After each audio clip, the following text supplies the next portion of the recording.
오늘도 주님께서 우리 위하여 하시는 큰 일을 통하여 기뻐하고 즐거워하는 우리 성도님들 되시기를 축원합니다. 오늘 본문은 메뚜기 재앙에서 회복시켜 주시는 말씀이지요.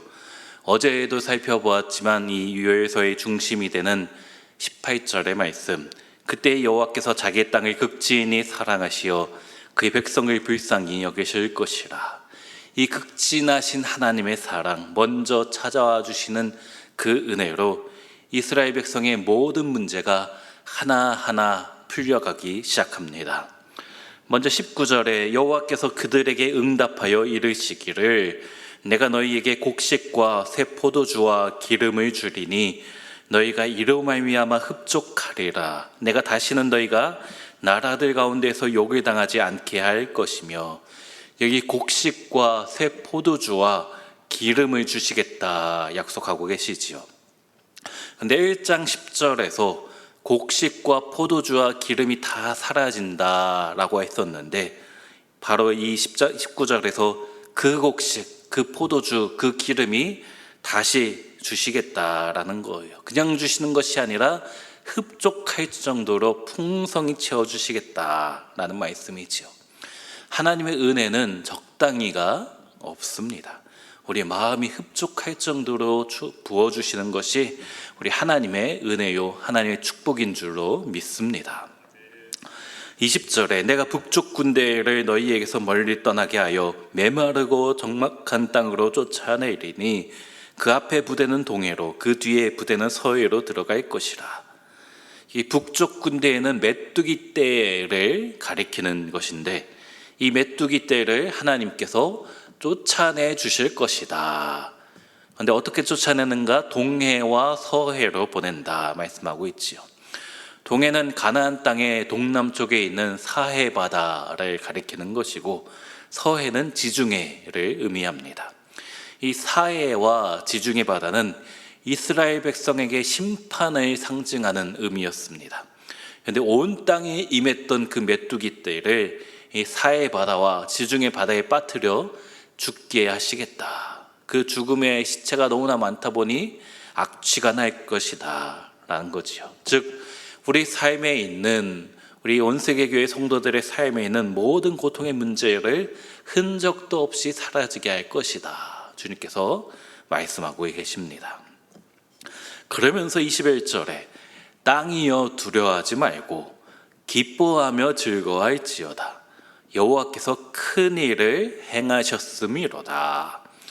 여기 여호와께서 큰 일을 행하셨다라고 말씀하는데, 이 말씀은 20절 하반절에도 똑같이 나옵니다. 이는 큰 일을 행하였음이니라. 또 21절에 땅이여 두려워하지 말고 라고 말씀하는데, 이 말씀은 22절 상반절에도 들짐승아 두려워하지 말지어다 반복하고 있지요. 또 21절 중반부에 기뻐하며 즐거워할지어다, 이 말씀은 23절에 시온의 자녀들아 너희는 너희 하나님 여호와로 말미암아 기뻐하며 즐거워할지어다. 여호와가 큰 일을 행하셨다가 반복되고 있고, 그렇기 때문에 두려워하지 말라가 반복되고 있고, 또 그렇기 때문에 기뻐하며 즐거워하라가 반복되고 있습니다. 이 요엘 선지자가 이 선지서를 쓰면서 의도적으로 이렇게 반복해서 쓰고 있는 것이에요. 두 번씩 반복된다라는 것은 하나님의 회복이 온전하고 두 배로 부어주신다. 재앙과 심판이 물러가는 것뿐만 아니라 회복이 두 배가 되고 하나님 주시는 축복이 두 배가 된다라는 말씀입니다. 우리가 잘 아는 욥기서를 보면 1장에서 욥이 가지고 있던 재산의 목록이 나오지요. 1장 3절에 그의 소유물은 양이 7,000마리요 낙타가 3,000마리요 소가 500결이요 암나귀가 500마리이며 종도 많이 있었으니 이 사람은 동방 사람 중에 가장 훌륭한 자라. 욥이 동방 땅에서 가장 큰 부자다라고 하였는데, 고난을 겪으면서 그 모든 재산이 다 사라지고 잃어버리게 되었지요. 하지만 마지막 42장에서 하나님께서 회복시켜 주실 때 어떻게 되는가? 42장 12절에 여호와께서 욥의 말년에 욥에게 처음보다 더 복을 주시니 그가 양 14,000과 낙타 6,000과 소 1,000겨리와 암나귀 1,000을 주었고, 양이 7,000에서 14,000이 되고 낙타가 3,000에서 6,000이 되고 소가 500겨리에서 1,000겨리가 되고 나귀도 500에서 1,000이 된다. 1장보다 정확히 2배가 되는 것입니다.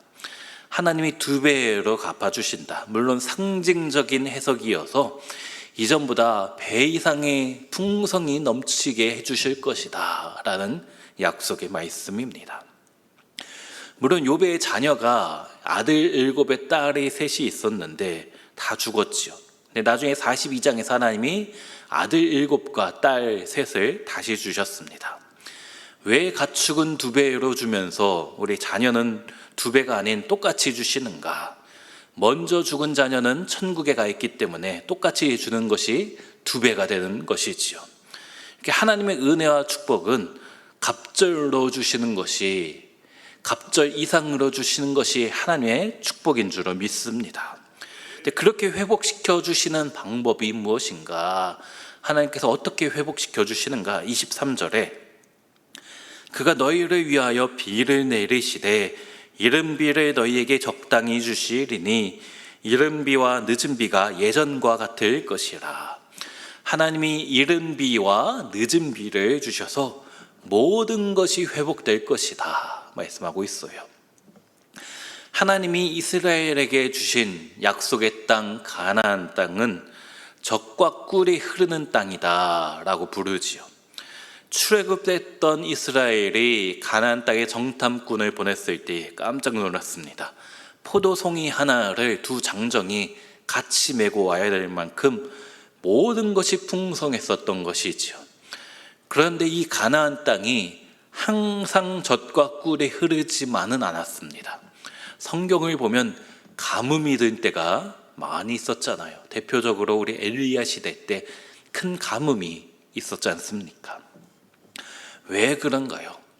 이 가나안 땅은 하나님이 이른 비와 늦은 비를 적당히 내려주시면, 때에 맞게 해주시면 그곳은 젖과 꿀이 흐르는 땅이 되고 푸른 초장과 쉴 만한 물가가 되지만, 하나님이 비를 주시지 않으면 도저히 살 수 없는 척박한 땅으로 금세 변하게 됩니다. 아무리 메말랐어도 비만 내리면 금방 푸른 초장이 되는 것이 이 땅입니다. 그런데 여기 23절에서 가을에 내리는 이른 비와 봄에 내리는 늦은 비를 주님께서 약속하고 계시는 것이지요. 그렇게 되면 24절에 마당에는 밀이 가득하고 독에는 새 포도주와 기름이 넘치리로다. 하나님이 때에 맞게 이른 비와 늦은 비를 보내주시면, 우리 삶 가운데도 시시적절한 은혜를 내려주시면 풍성함을 경험하게 된다. 물질의 풍성함, 부요함을 허락해 주실 것이다 라는 약속이지요.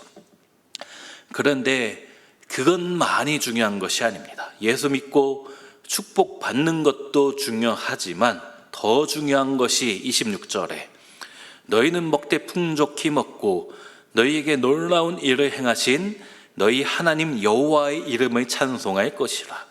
내 백성이 영원히 수치를 당하지 아니하리로다.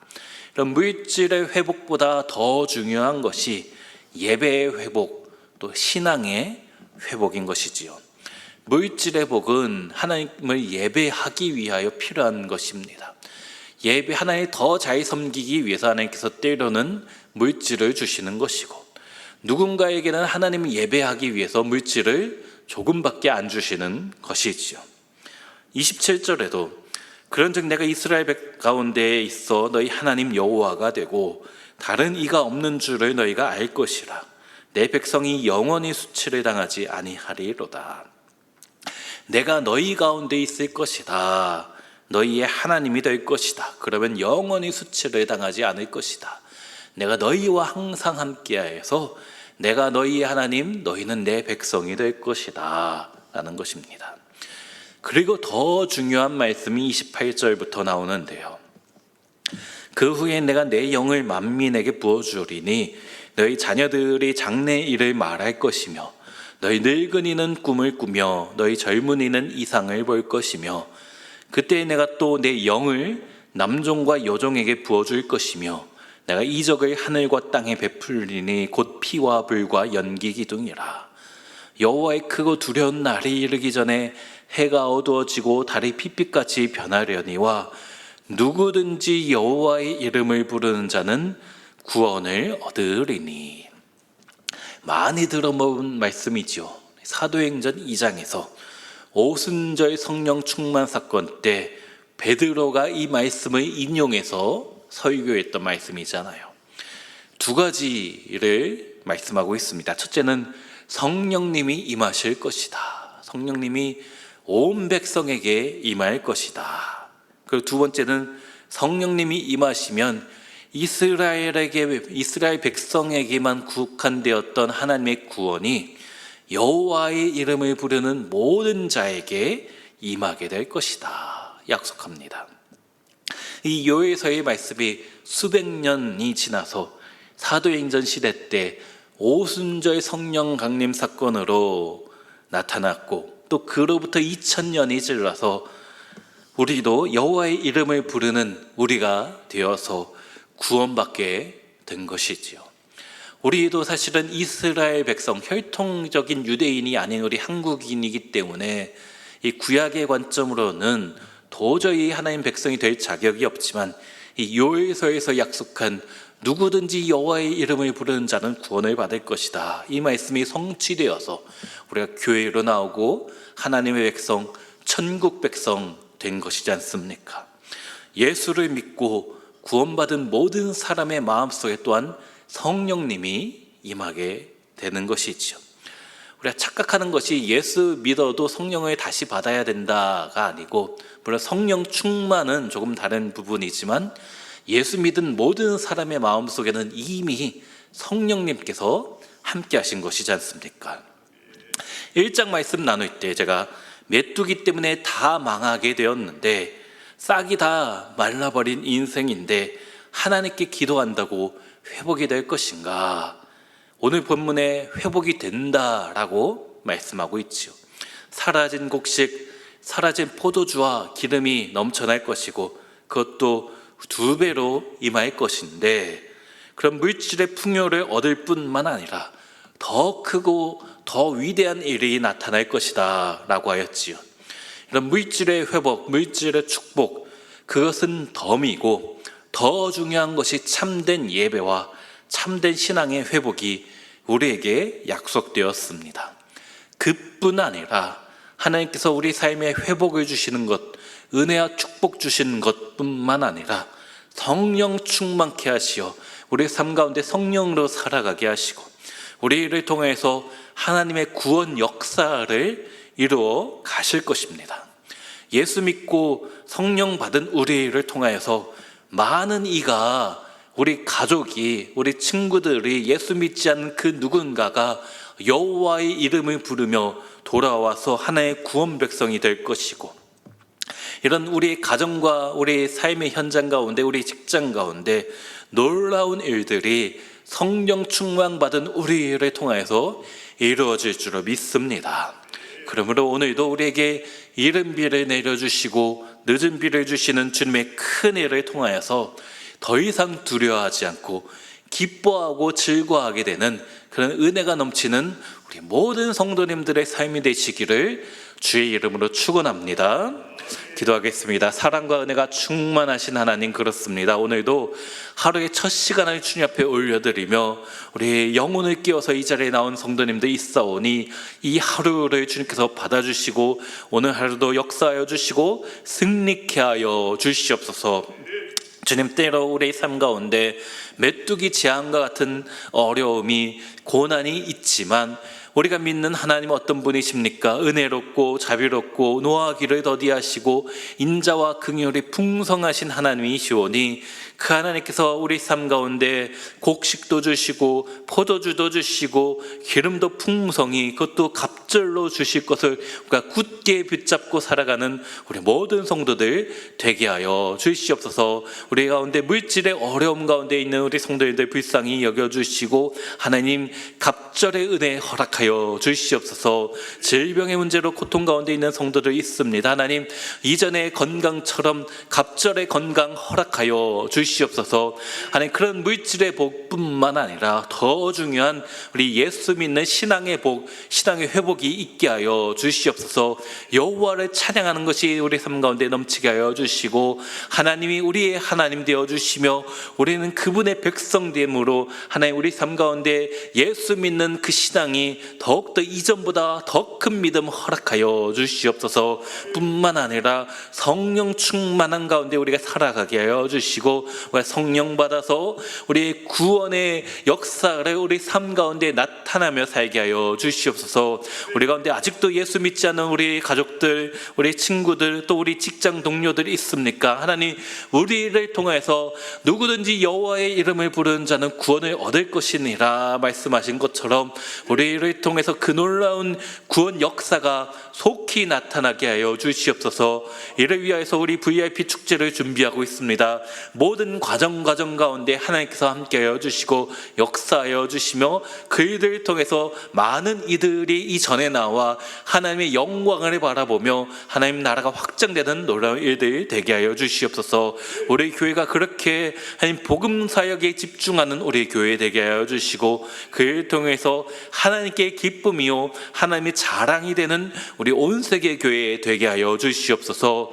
이를 위하여 수고하시는 사랑하는 담임 목사님, 능력 위에 능력으로, 은혜 위에 은혜로 함께하여 주시옵소서. 가정과 하시는 모든 사역 가운데 기름 부어주시고, 특별히 캄보디아에서 여러 가지 사역 가운데 계시오니 우리 목사님과 우리 선교팀원들 돌아온 날까지 하나님께서 은혜로 덧입혀 주시옵소서.